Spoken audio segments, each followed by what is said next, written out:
Hello students, how are you? I hope all of you fine.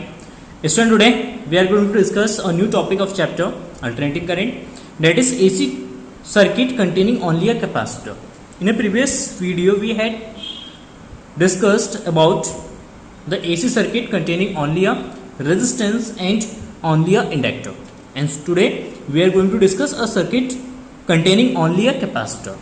ठीक है, circuit में केवल हमारा एक कैपेसिटर है, इसके बिहेवियर्स के बारे में हम डिस्कस करेंगे कि किस तरीके से हमारा कैपेसिटर अल्टरनेटिंग सर्किट में बिहेव करता है, इसका फेजर डायग्राम क्या होता है and what is the relation between alternating EMF and current. ठीक है, so now let us suppose कि हमारे पास एक कैपेसिटर है जिसकी कैपेसिटी C है यहाँ पे, एंड इसके क्रॉस हमने एक अल्टरनेटिंग ईएमएफ अप्लाई किया, that is E is equal to E naught sine omega t. ये अल्टरनेटिंग ईएमएफ है. देन द पोटेंशियल डिफरेंस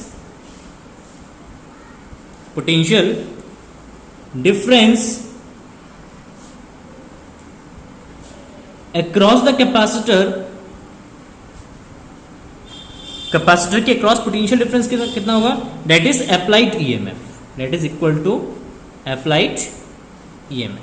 तो V इज इक्वल टू जो यहाँ पे आपका epsilon naught sine E naught sine omega T.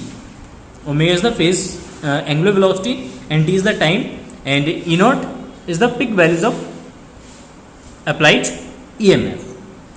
Is it clear? So now charge on the capacitor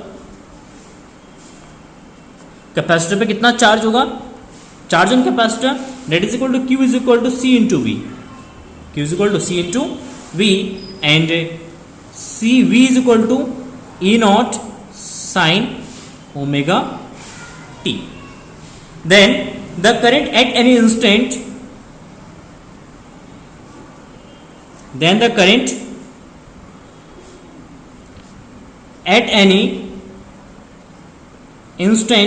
t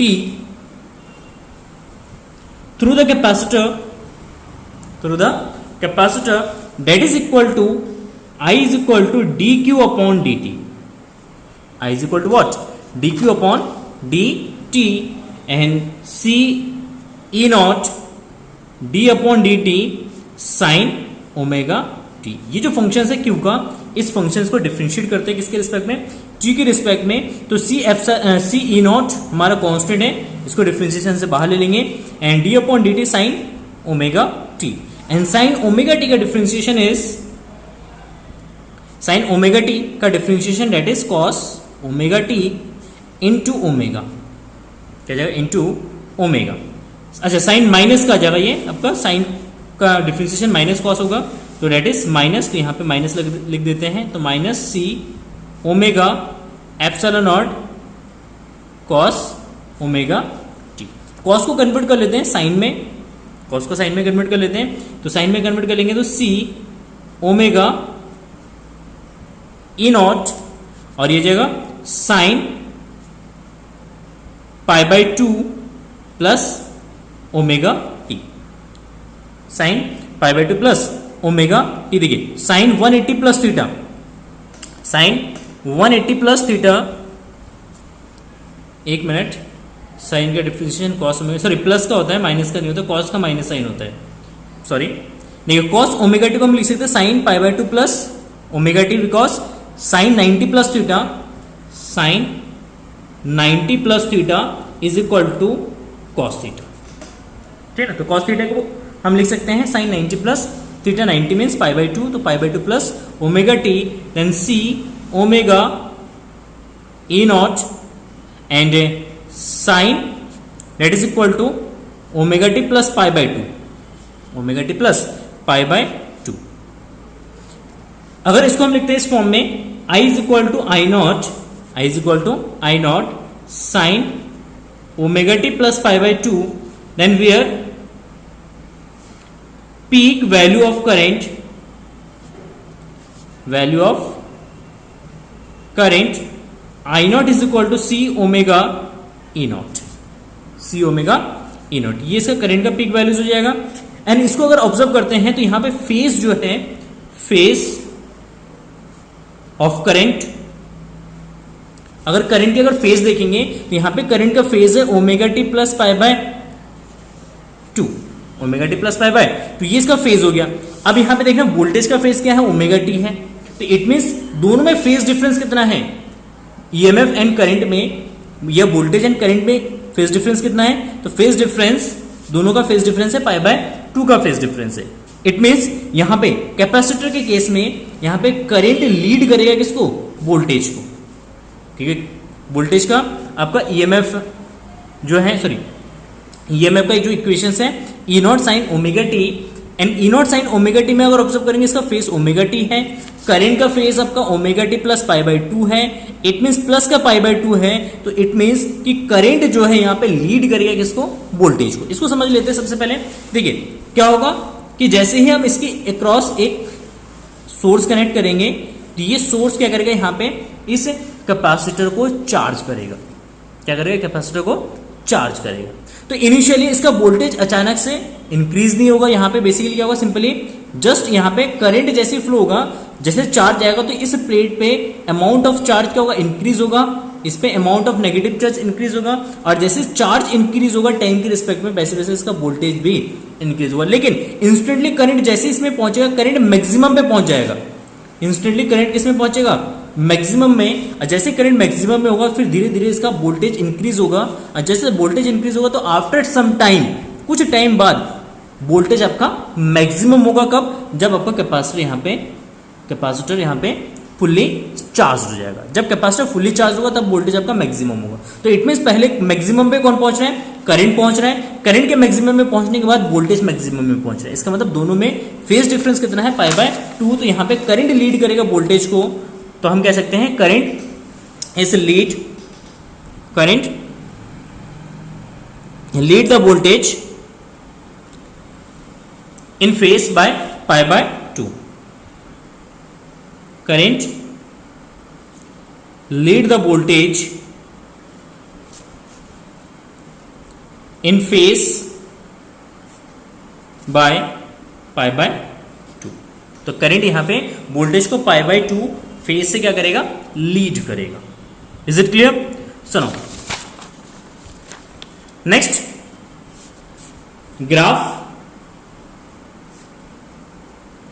V versus I, instant voltage and instant current के बीच का आपका अगर आप ग्राफ ड्रॉ करेंगे then you can see here at, graph जो आपका बनेगा उस तरीके का ग्राफ बनेगा। Simply let us suppose current voltage यहां से स्टार्ट होता है,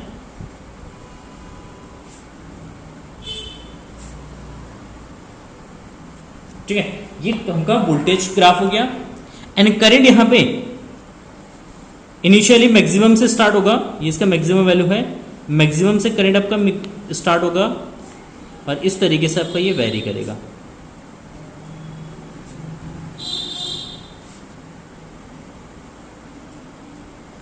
इस तरीके से करंट वेरी करेगा।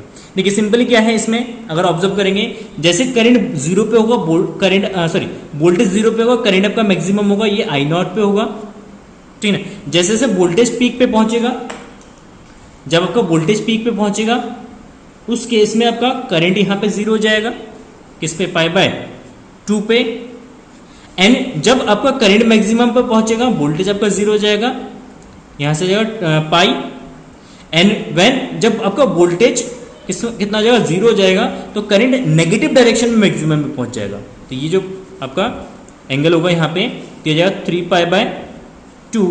एंड जब आपका वोल्टेज जीरो पे होगा तो करंट आपका मैक्सिमम होगा, दैट इज 2 पाई। ठीक है, तो पूरे एक सर्कल के लिए आप यहाँ पे इसका वेरिएशन देख सकते हैं। This equations is E, and ये जो इक्वेशन ये आपका करंट का इक्वेशन है। क्लियर? तो इस तरीके से करंट एंड वोल्टेज जो है क्या करेगा, एक दूसरे को लीड करेगा। करंट लीड करेगा किसको, वोल्टेज को। सबसे पहले करंट मैक्सिमम पे होगा, फिर वोल्टेज धीरे धीरे मैक्सिमम पहुंचेगा, करंट डिक्रीज होता जाएगा। करंट जैसे डिक्रीज होता जाएगा, जैसे करंट जीरो पे पहुंच जाएगा, वोल्टेज आपका मैक्सिमम पीक वैल्यूज पे होगा। एंड जैसे से अब करंट नेगेटिव डायरेक्शन में इंक्रीज होगा, वोल्टेज आपका पॉजिटिव डायरेक्शन में डिक्रीज होगा, ठीक। फिर करंट पीक पे पहुंचा, वोल्टेज आपका जीरो, फिर करंट जो है डिक्रीज होगा अपोजिट डायरेक्शन में, तो वोल्टेज अब अपोजिट डायरेक्शन में क्या होगा, इंक्रीज होगा। तो देखेंगे यहाँ पे कितने का डिफरेंस है, हर केस में आपका पाई बाय 2 का डिफरेंस मिलेगा। ठीक है, तो दिस इज नोन एज कि करंट लीड करेगा वोल्टेज को बाय पाई बाय 2, और we can say voltage is lag behind by current through a phase pi by 2। यह करंट वोल्टेज जो है लैग बिहाइंड करेगा। Then the phasor diagram, phasor diagram, इसका अगर फेजर डायग्राम बनाएंगे तो फेजर डायग्राम बनेगा सिंपली इस तरीके का। ये आपका एक्स एक्सिस, दिस इज आपका वाई एक्सिस, ये इसको इसमें करंट, इसमें आप टी को रिप्रेजेंट करेंगे, टाइम को। ठीक है, ये आपका ईएमएफ रिप्रेजेंटेड होगा इससे। सुनाओ, ये आपका वोल्टेज ग्राफ है, लेट अस सपोज ये आपका वी का ग्राफ है at an initial angle omega t, initial phase जो आपका पाई बाय 2 है। करंट का फेज देखेंगे तो करंट का फेज कितना है यहाँ पे, omega t plus pi by 2, omega t plus pi by 2। तो यहाँ पे करंट का फेज बना देंगे, इस पे एक परपेंडिकुलर लाइन ड्रॉ कर लेंगे। क्या करेंगे, एक परपेंडिकुलर लाइन ड्रॉ कर देंगे लाइक दिस। ये जो आपका करंट, ये करंट का वेक्टर हो जाएगा, ये आपका वोल्टेज वेक्टर हो जाएगा। ठीक है, ये आपका ओमेगा टी, और ये जो एंगल है टोटल ये हो जाएगा पाई बाय 2 प्लस ओमेगा टी। इस पे अगर आप क्या करेंगे, एक प्रोजेक्शन डालेंगे तो ये आई नॉट हो जाएगा, सॉरी आई हो जाएगा, ये आपका आई नॉट है, ये वी नॉट है। इस पे प्रोजेक्शन डालेंगे तो ये आपका क्या जाएगा वी, या इसको ई से भी रिप्रेजेंट कर सकते हैं। तो this is a phasor diagram. And next, अब यहाँ पे हमारे पास एक इक्वेशन आया था। नाउ देखिए, I naught peak values of current, I naught is equal to C omega and E naught, C omega upon into E naught. तो यहां से अगर E naught by I naught का अगर वैल्यू निकालते हैं तो E naught by I naught is equal to what, 1 by C omega, 1 by C omega, and 1 by C omega we know that according to Ohm's law, according to Ohm's law V by R या V by I is equal to R. ये हमें से किसके equal होता है, resistance के equal होता है। तो यहाँ पे अगर ऑब्जर्व करेंगे तो V upon I is equal to R. तो यहाँ पे ई नॉट वोल्टेज है, आई नॉट करंट है, तो V naught upon I naught is equal to क्या हो जाना चाहिए, ये आपका रेजिस्टेंस होना चाहिए। क्या होना चाहिए, resistance, and it is represented by, ये represented as the resistance that is represented by X C. इसको एक्सी से रिप्रेजेंट करेंगे, that is C omega, and X C is called the capacitance, effective resistance, or we can say capacitive reactance, capacitive reactance, इसको हम capacitive reactance कहते हैं। Capacitive reactance is defined as the opposition offered by, opposition offered by the capacitor to the flow of alternating current through it। ठीक है, तो यहां पे simply ये XC होता है, XC को हम बोलते हैं यहां पे capacitive reactance, and capacitive reactance means the oppositions offered by the capacitor to flow of alternating current through it, alternating current through it, and it is represented by XC। and the frequency, अगर हम यहाँ पे frequency calculate करते हैं, frequency के terms में अगर लिखेंगे इसको, what we know that omega is equal to 2 pi f, omega is equal to 2 pi f, and then XC is equal to 1 upon 2 pi CF, 2 pi CF। अगर यहाँ पे f is equal to 0, क्या है, frequency अगर 0 है, if frequency 0 then XC is equal to infinite, XC is equal to infinite. It means देखिए, frequency किसका 0 होता है, frequency 0 means it is a DC current. कैसा करंट है ये, डीसी करंट है। अगर डीसी करंट की फ्रीक्वेंसी 0 है तो उस केस में उसके लिए कैपेसिटिव रिएक्टेंस जो है वो इनफाइनाइट होगा। कैपेसिटिव रिएक्टेंस इनफाइनाइट होने का मीन्स है कि वो डीसी करंट को क्या कर देगा, ब्लॉक कर देगा, डीसी करंट को क्या करेगा यहाँ पे ये ब्लॉक करेगा। तो इसका मतलब है जो आपका कैपेसिटर है, कैपेसिटर सिंपली डीसी करंट को क्या करता है ब्लॉक कर देता है। डीसी करंट के लिए वो इनफाइनाइट रेजिस्टेंस क्रिएट करता है, लेकिन अल्टरनेटिंग करंट को वो इजीली पास होने देता है। मतलब अल्टरनेटिंग करंट उसमें से क्या हो सकता है इजीली पास हो जाता है, क्योंकि अल्टरनेटिंग करंट के पास फ्रीक्वेंसी होता है। अल्टरनेटिंग करंट की फ्रीक्वेंसी होती है 50 हर्ट्ज, और फ्रीक्वेंसीज होने के कारण अल्टरनेटिंग करंट इजीली क्या हो जाता है उसमें से पास हो जाता है। तो अब यहाँ पे इस इक्वेशंस के अकॉर्डिंग अगर हम ऑब्जर्व करें तो XC is proportional to 1/f। अगर f को इंक्रीज करेंगे देन XC क्या होगा आपका डिक्रीज होगा। इसका मतलब जितना हाई फ्रीक्वेंसीज वाला अल्टरनेटिंग करंट होगा उसके लिए कैपेसिटर जो है बहुत ही कम रेजिस्टेंस ऑफर करेगा।